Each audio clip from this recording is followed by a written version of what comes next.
Mohon maaf ya.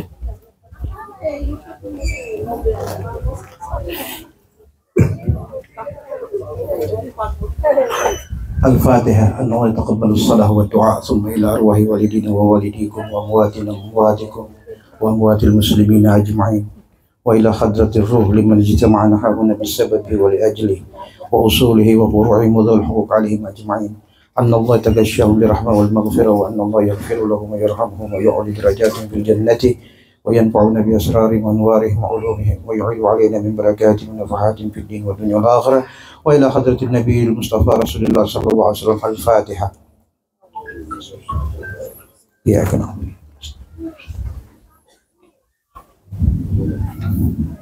Bismillahirrahmanirrahim.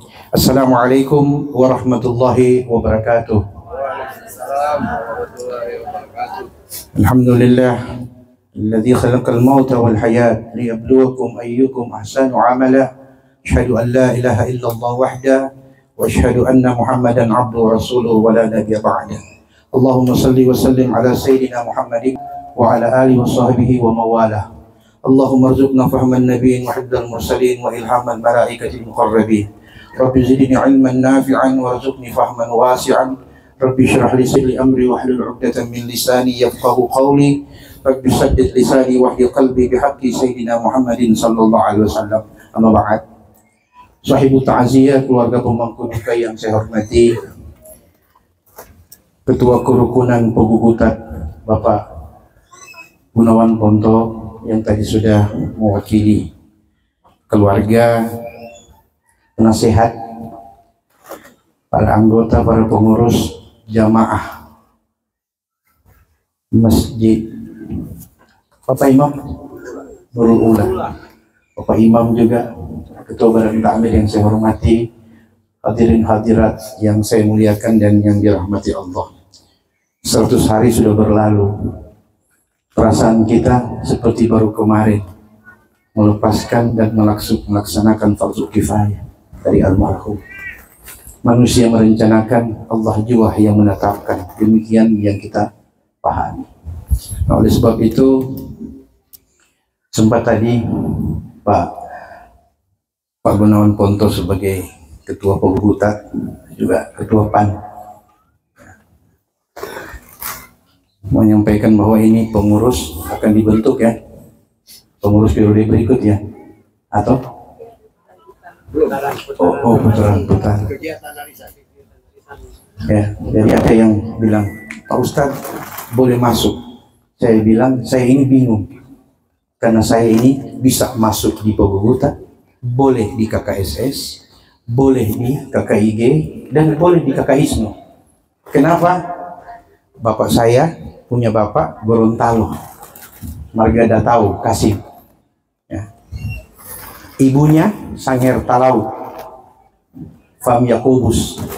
Jadi Pak Michael Yakobus itu masih cucu bersaudara dengan saya. Sebelah ibu, bapaknya Mongondo asli, Fam Mamonto. Ibunya Bone dari Bajoe. Jadi supaya adil, tidak usah masuk semua.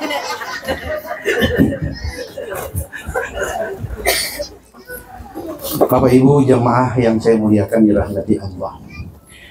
Ada satu ucapan dari salah seorang menantu Nabi, ya, bukan salah seorang menantu Nabi, namanya Sayyidina Ali karramallahu wajhah. Beliau katakan begini, An-nasu niyam idza matu intabahu. Maaf, saya mesti berpegang di tiang, soalnya ini 3/4, ini sebelah kiri, sebelah kanan. Kita rasanya nak genap ini ada berdiri. Nah. Sayyidina Ali mengatakan bahwa manusia ini tertidur. Jadi ibu-ibu ini, bapak-bapak saya yang ada sekarang ini, alhamdulillah Pak Imam dapat ide, tapi tetap masih miring. Terima kasih Pak Imam. Jadi ibu-ibu saya, bapak-bapak yang hadir tertidur. Kata Sayyidina Ali, An-nas niyam, manusia itu tertidur. Idza matu intabahu, nanti mati baru bangun. Jadi manusia tertidur, nanti wafat baru terbangun. Kenapa? Saya kasih contoh. Kira-kira waktu orang tertidur, dia sadar apa bangun?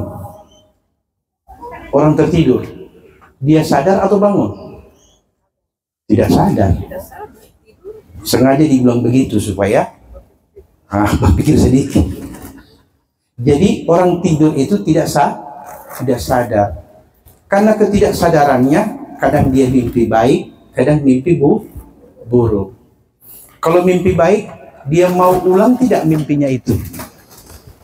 Ini contoh. Tiba-tiba dapat undian berangkat pergi haji. Waktu mimpi, dia suka tidak mimpi itu jadi kenyataan? Suka. Atau dia mimpi dapat paitua baru bagi yang sudah janda, yang sudah ada stok. Mau tidak mimpi-mimpi indah itu diulang kembali dan menjadi kenyataan? Mau kan? Tapi apalah mau dikata, mimpi adalah sebuah mimpi, tidur adalah sebuah tidur. Bisa iya, bisa tidak. Kita manusia semua seperti itu. Apa yang kita buat hari ini kita tidak pernah tahu.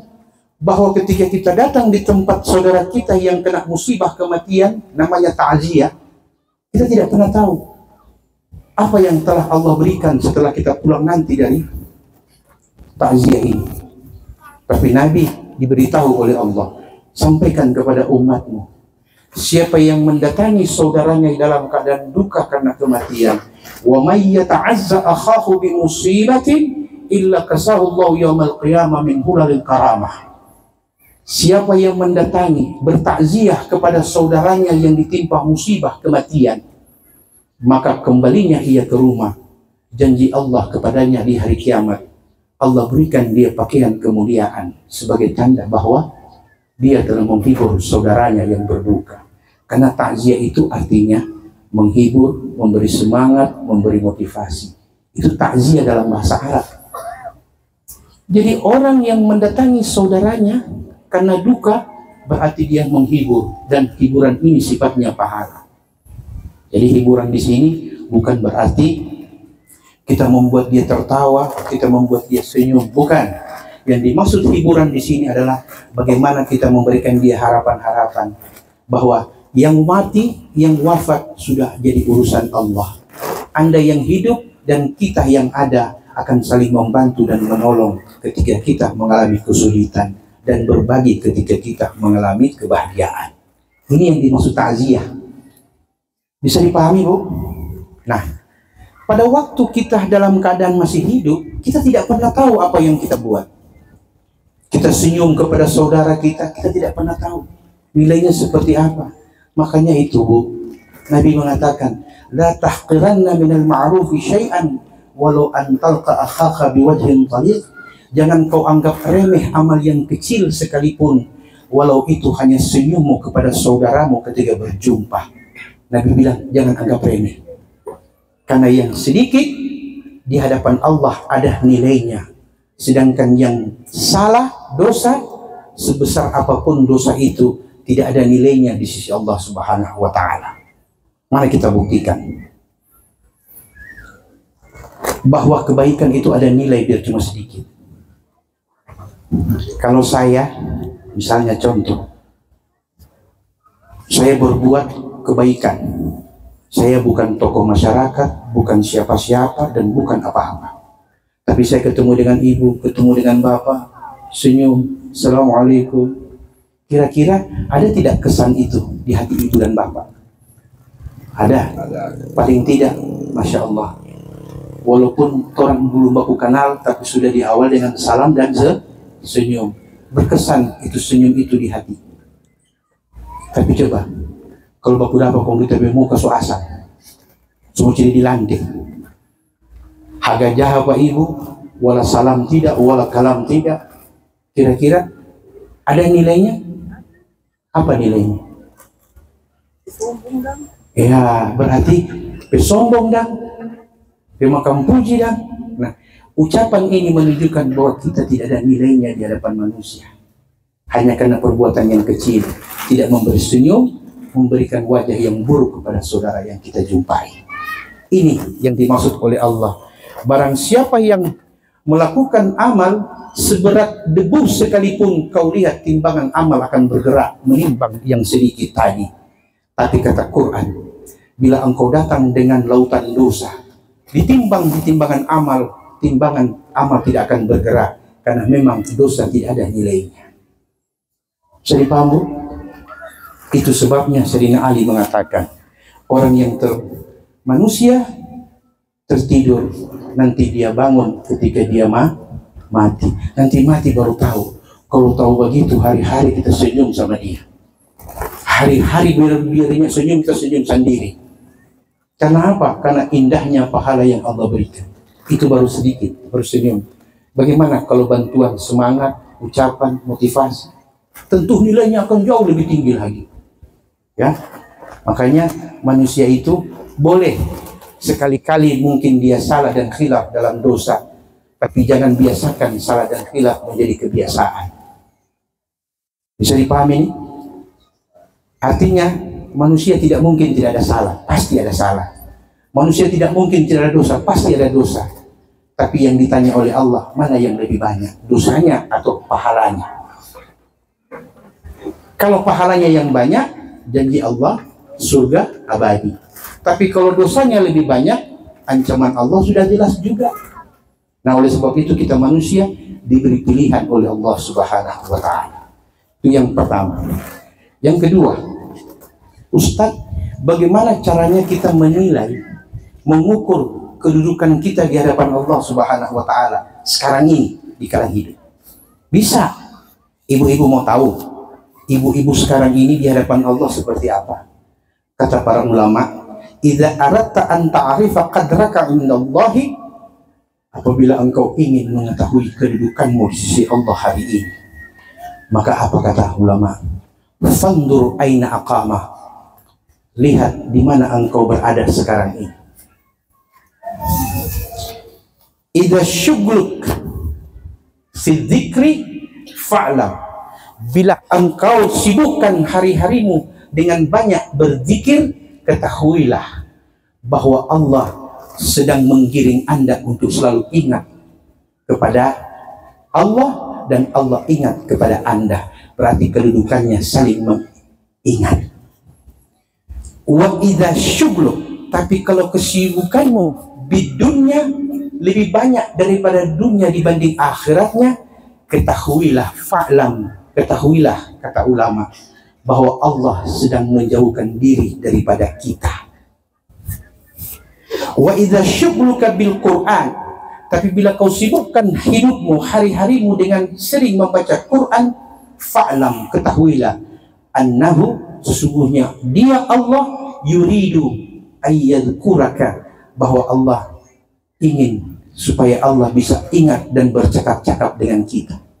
Jadi kita ternyata yang hidup boleh bicara dengan Allah. Tidak ada jalan kita bicara dengan Allah kecuali cuma satu, baca Quran. Dan ingat ibu, ulama sedunia sepakat, dari ulama dulu sampai hari ini, mereka sepakat zikir, amalan yang paling tinggi dan paling utama dibanding bacaan-bacaan yang sering kita baca itu. Ya, sering kita baca Asmaul Husna, baca la ilaha illallah, baca subhanallah bihamdi. Semua zikir-zikir yang kita ucapkan itu, yang paling tinggi dan paling utama adalah membaca Quran. Jadi membaca Quran adalah zikir yang paling tinggi dan paling utama. Kenapa? Karena pada waktu kita membaca Quran, Allah sedang berbicara dengan kita. Itu cara kata ulama kalau Anda ingin berbicara dengan Allah. Tapi kalau Anda ingin mengadu kepada Allah, tidak ada cara lain untuk mengadu dengan Allah. Bagaimana caranya? Kerjakan sholat 5 waktu. Maka itulah satu-satunya sarana kita untuk mengadu kepada Allah. Jadi kalau ada susah, jangan mengadu di Facebook. Ya, kalau setengah mati, jangan ambor kasih yang di Twitter dengan di Instagram, karena dorang bukan Tuhan. Dorang menambah masalah, tidak menyelesaikan masalah. Apalagi bawa di Pegadaian, mengatasi masalah tanpa masalah. Padahal bikin masalah habis itu. Bisa dipahami? Ya? Oleh sebab itu, saya mau tanya sama ibu-ibu. Kira-kira pada waktu ibu-ibu tertidur, ini tertidur ya, tertidur, ada tidak mimpi buruk yang ibu tidak suka? Pernah? Contoh, waktu mimpi. Ini Pak Itua ada di sini, Pak Itua ada tidur di samping. Pak Itua dapat mimpi buruk. Begini mimpi buruknya. Pak Itua di sebelah ada balas begini. Saya mau tanya, kira-kira Pak Itua di sebelah tahu ibu bermimpi di sebelah? Tidak tahu. Padahal ibu kasihan di sebelah ini, mimpi buruk ini, dia baca mulai dari ayatul kursi sampai ayat kadera. Terus setan yang pernah lari-lari. Terus semuanya, Allah la ilaha illallah. Terus setan lebih badeka. Kau apa? Ini Pak Itua, setan putar dia di sebelah dia, kasih bangun Pak kita. Kenapa begitu ibu? Ibu tidak bisa meminta bantuan walaupun itu suami yang paling Anda sayangi. Makanya Quran surah Az-Zumar ayat 42 mengatakan mati dan tidur adalah sama hukumnya. Allahu yatawaffal anfusa hina mautiha wallati lam tamut fi manamiha. Allah yang matikan orang yang datang waktu kematiannya, dan Allah pula yang mengembalikan ruhnya dikala bangun di pagi hari. Makanya ibu, itu ayatul kursi nanti laku di dua tampak. Pada waktu takut lewat di jalan galap, dengan pada waktu mimpi jahat. Tapi kalau ada sehat-sehat, kurang ukur membaca ayatul kursi. Betul tidak? Mengaku juga. Nanti kalau mimpi dapat ingat lagi, kata Pak Bun. Kalau dapat ingat. Nah, oleh sebab itu, mimpi seperti itu diumpamakan seperti orang sakratul maut. Orang yang sakratul maut, orang yang di samping anak, istri, keluarga, ibu dan ayah tidak pernah tahu apa yang sedang dialami oleh orang yang sakratul maut. Makanya kata Nabi, bila engkau dapatkan orang yang dalam keadaan seperti itu, laqinu mautakum bila ilaha illallah waqra'u yasin ala mautakum. Talkinkan dia dengan ucapan la ilaha illallah 3 kali. Bukan la ilaha illallah, la ilaha illallah, la ilaha illallah. Berapa lama ditempeleng? Jika ia so tahu itu. Jadi talqin itu cuma 3 kali ibu. Perhatikan tarikan nafasnya. Kalau tarikan nafasnya masih panjang, masih lama itu, 1 malam ada itu. Di situ awal talqin. Bisik di telinga kanannya, la ilaha illallah.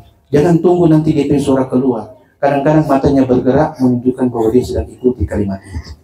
Atau matanya tidak bergerak, tapi tangannya bergerak menunjukkan dia juga mengikuti kalimat itu. Atau dia diam, kaku, tidak bisa bicara apa-apa. Perhatikan saja keringatnya. Bila keringatnya dari jidat, berarti dia sedang mengucapkan kalimat la ilaha illallah. Kenapa? Karena kata Nabi, orang mukmin kalau wafat, keringat di dahi pasti ada. Tapi kalau orang durhaka, tidak ada keringat di dahi, tapi telapak kakinya ada keringat. Itu berarti orang durhaka. Itu tanda-tandanya, Bu.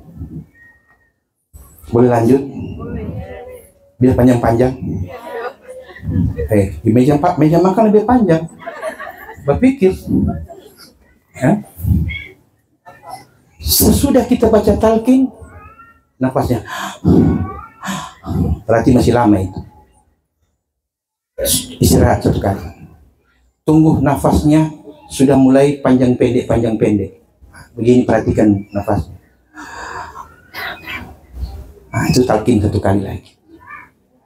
Berarti tinggal hitungan jam itu. Tapi kalau nafasnya sudah panjang ditarik, lama dibuang, tinggal hitungan menit. Di situ talqin yang ketiga. Bagaimana itu? Dia tarik. Sudah panjang itu. Itu tinggal hitungan menit. Langsung talqin itu la ilaha illallah. Selesai cara mentalqin. Baru sebelum nafasnya selesai, bisanya dia habis di waktu tarik, atau mungkin bisa dia selesai di waktu mengembuskan nafas. Kalau waktu habis dia tarik, sudah tidak kembali lagi, sudah selesai. Ya? Atau Sudah tidak tarik kedua lagi, sudah tidak tarik. Sudah selesai. Nah, saat itu kita tutup matanya. Orang yang mati pasti terbuka matanya, Ibu. Karena kata Nabi, inna ruha idza qubida tabi'ahul basar. Bila ruh Allah keluarkan, mata akan ikuti arah keluarnya ruh. Karena manusia melihat dunia ini awal dan akhir. Ketika dia lihat pertama dunia ini pada usia 40 hari kelahiran. Makanya itu baik kalau lahir belum bisa melihat. Nanti 40 hari baru bisa melihat. Itulah hari pertama dia melihat dunia dengan segala isinya. Makanya ketika dia lahir, diazan, dikasih tahu, jangan lupa sembahyang. Ya? Nanti hari ke-40 ketika dia melihat dunia, biasanya di situ orang baca doa syukur. Yang diawali 7 hari kelahiran dengan akikah. Itu penglihatan pertama. Dan penglihatan terakhir dia melihat dunia. Bukan dia melihat istri, anak, keluarga, harta. Tidak, kata Nabi. Tapi yang dia lihat yang terakhir adalah ketika Allah keluarkan ruhnya dari jasad. Itulah penglihatan dia terhadap dunia yang terakhir ketika Allah keluarkan ruhnya. Makanya mata ikut ke atas. Nah, sunnah kita menutup matanya. Tutup sambil ucapkan doa. Allahumma tsabbit ala millati Rasulillah sallallahu alaihi wasallam. Ya Allah, tetapkan dan mantapkan ia mati dalam keadaan berislam sesuai agama Rasulullah sallallahu alaihi wasallam. Baru baca Allahumma ghfir lahu, Allahumma ghfir laha, dan seterusnya. Tapi sebelum nafasnya selesai, ibu-ibu disuruh kita membaca surat Yasin. Kenapa kita bacakan surat Yasin bagi orang yang sedang sakarat? Karena kata Nabi, fa innallaha yuhawwana bihi. Sesungguhnya Allah sedang meringankan sakaratnya ketika dibacakan surat Yasin. Jadi surat Yasin dibaca yang paling pokok pada waktu menjelang kematian. Karena itu langsung kepada yang bersangkutan. Tapi kalau sudah wafat baru bacakan Yasin, itu tinggal pahalanya. Itu bedanya. Jadi Yasin dibaca yang paling utama pada waktu sakarat. Kalau sudah selesai baru bacakan Yasin, tinggal menunggu pahalanya. Itu pun pahalanya besar atau kecil tergantung niat orang yang membacanya. Kalau niatnya untuk kaum muslimin, maka dia termasuk bagian daripada yang mendapat sedikit daripada pahala surat Yasin. Tapi kalau yang membaca niatkan untuk almarhum, maka sepenuhnya diterima oleh almarhum. Tapi kalau niatnya hanya untuk mendapatkan pahala, maka cuma yang membaca dapat pahala, yang mati tidak. Yasin ala niyatikumus salih. Bacaan Yasin, kata Nabi, sesuai dengan niatmu yang baik. Saya pahami. Wabillahi taufiq wal hidayah. Assalamualaikum warahmatullahi wabarakatuh.